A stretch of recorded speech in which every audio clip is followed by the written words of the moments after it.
Friends welcome to another new video. College university এবং স্কুলে গরমের ছুটি কবে পড়তে চলেছে এটা নিয়ে অনেকের মধ্যে প্রশ্ন চিহ্ন রয়েছে। কেননা এবছর আমরা দেখেছি যে গরমের ছুটি 10 দিন থেকে 11 দিন করা হয়েছে, অর্থাৎ একদিন বাড়ানো হয়েছে।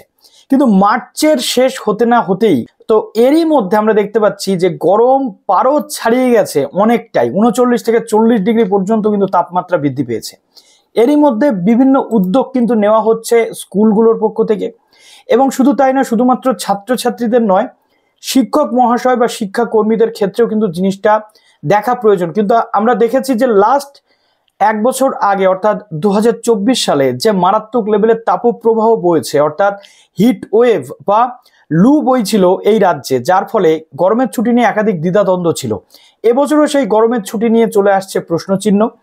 অলরেডি মার্চের শেষের মধ্যেই এতটা তাপমাত্রা বৃদ্ধি, এর ফলে কিন্তু দুশ্চিন্তায় পড়েছেন বা শিক্ষা সংসদ থেকে, প্রাথমিক শিক্ষা সংসদ থেকে বিভিন্ন কর্তৃপক্ষরা।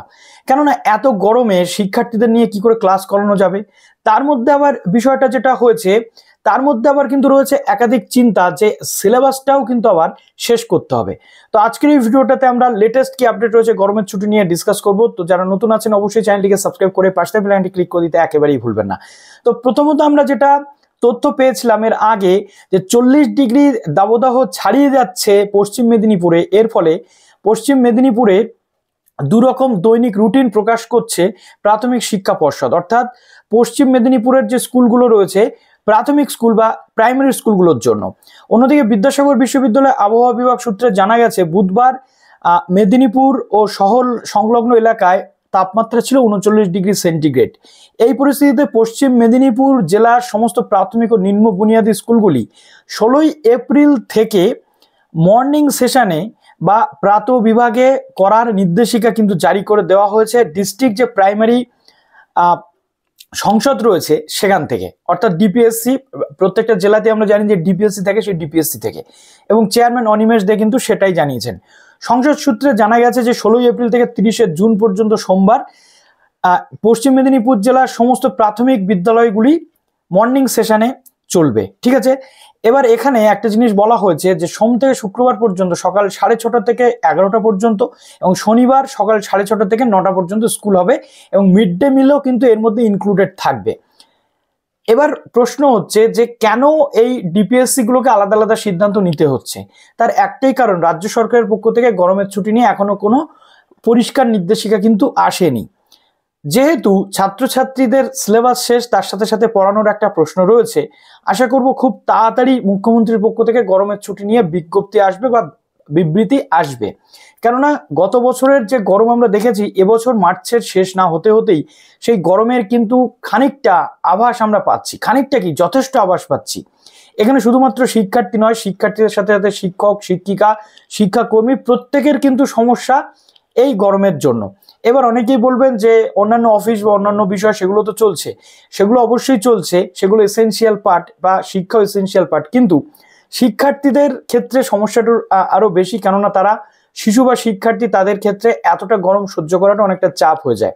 রিসেন্ট কিছু ইয়ার্সে এত বেশি গরম পড়তে শুরু করেছে যে শয্যাতীত হয়ে যাচ্ছে সেই গরম। তাই দুশ্চিন্তা প্রত্যেকটা মহলে। লেটেস্ট আরো একটা আপডেট আপনাদের সঙ্গে আমি শেয়ার করি। প্রথমত আমরা দেখেছিলাম যে পশ্চিম মেদিনীপুর বা পূর্ব মেদিনীপুর এইভাবে ডিস্ট্রিক্ট ওয়াইজ এই গরমের ছুটি নিয়ে ডিসকাশন চলছে, বা সেখানে এক এক রকমভাবে রুটিন সাজানো হচ্ছে, কিন্তু একটা ইন্ডিভিজুয়াল ওয়েতে এইটা চলছে। সেটা ইউনিভার্সাল না হওয়া পর্যন্ত প্রত্যেকে একটা সিস্টেম বা একটা নিয়মের মধ্যে কিন্তু আসতে পারছে না। এবার প্রশ্ন হতে পারে যে প্রাইমারি স্কুলের শিক্ষার্থীরা শিক্ষার্থী, বাদবাকি হাই স্কুল বা কলেজের শিক্ষার্থীরা কি শিক্ষার্থী নয়?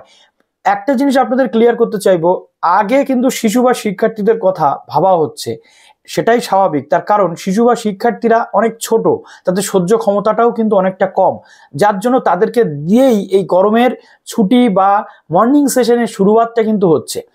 মেবি এরপর হাই স্কুলগুলোতেও এই মর্নিং সেশন বা এই করে কাটানো যেতে পারে। না হলে গরমের ছুটি যদি অত্যন্ত হয়ে যায়, সেক্ষেত্রে আবার পড়াশোনার ক্ষেত্রেও কিন্তু যথেষ্ট এফেক্ট পড়ে, সেটাও একটা চিন্তার বিষয়। তো এখানে আমরা দেখতে পাচ্ছি যে গরমের কারণে প্রাইমারি স্কুলগুলির সময়সূচি বদলের পথে কি রাজ্য হাঁটছে। শনিবার রাজ্যের বিভিন্ন জেলার প্রাথমিক বিদ্যালয় শিক্ষা সংসদের চেয়ারম্যানদের থেকে এ বিষয়ে বিস্তারিত জানতে চাইল শিক্ষা পর্ষদ। রাজ্য জুড়ে একাধিক বিদ্যালয়ে ডে সেশন চলে, অত্যাধিক গরমে সেই কারণে স্কুলে কি পঠন পাঠনের সময়সূচির দিকে সকালের দিকে এগিয়ে আনা উচিত, এ বিষয়ে রাজ্যের বিভিন্ন প্রাথমিক স্কুলগুলো যারা রয়েছে তাদের প্রধান শিক্ষক শিক্ষিকাদেরকে চিঠি কিন্তু দেওয়া হয়েছে প্রাথমিক শিক্ষা পর্ষদের পক্ষ থেকে।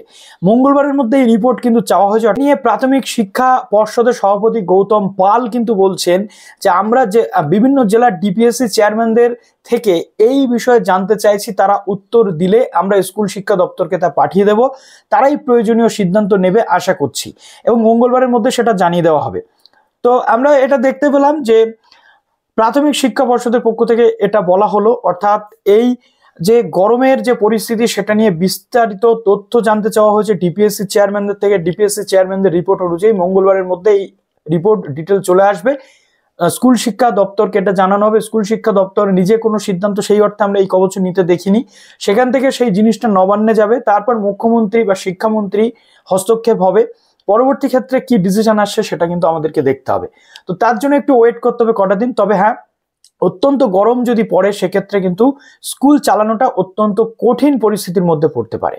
ঠিক আছে, তো এই বিষয়ে আপনাদের কি মন্তব্য আপনারা কমেন্ট সেকশনে অবশ্যই জানান। এবং আমরা কেউই রেগুলার স্কুলের বিরুদ্ধে নই, যদি সেটা মর্নিং সেশন হয়ে একটা সিস্টেমের মধ্যে আনা যায় তাও ভালো, কিন্তু মর্নিংয়ে স্কুল শেষ হবে যখন, তখন ছাত্রছাত্রীরা বা শিক্ষাকর্মীরা বা শিক্ষার্থীরা যখন বাড়িতে ফিরবেন সেক্ষেত্রে কিন্তু সমস্যা হয়।